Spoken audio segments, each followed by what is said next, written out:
గుర్తుపెట్టుకో. అసలు కూర్చో ప్రశాంతంగా. ఎక్కడ జరుగుతుందో తేడా, దాన్ని ఆలోచించు. నిజమైన పశ్చాత్తాపం అది.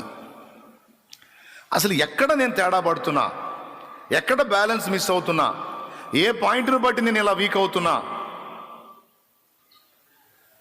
ఎక్కడ నేను తలుపు తీస్తున్నా అనేది కొంచెం ప్రశాంతంగా వివేచించాలి.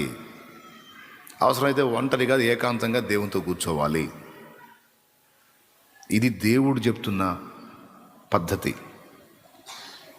కూర్చోవాలి, నువ్వు ఆలోచించాలి. ఈ కారణాన్ని బట్టి ఈ సమయంలో ఇలా నేను ఉండటం వల్ల, ఇలా ఉండటం వల్ల, ఇలా ఇది చేయటం వల్ల ఇలా జరుగుతుంది. ఈ పరిసరాలని, పరిస్థితుల్ని కొంచెం నేను మార్పు చేసుకుంటే, ఆ సన్నివేశాలు ఏర్పడకుండా కొంచెం నేను జాగ్రత్తలు తీసుకుంటే, నేను నీకు మరోసారి ఆ ప్రాబ్లంలో పడను కదా అని. నిజంగా పాపాన్ని అసహించుకున్న మనిషి, తప్పుని ద్వేషించే మనిషి దేవుని ముందుకు వచ్చేసి 2 ఏడుపులు ఏడిచి ఇంక చేయను అనుకుంటూ ఇంటికి పోయి మళ్ళీ మొదలయ్యడు.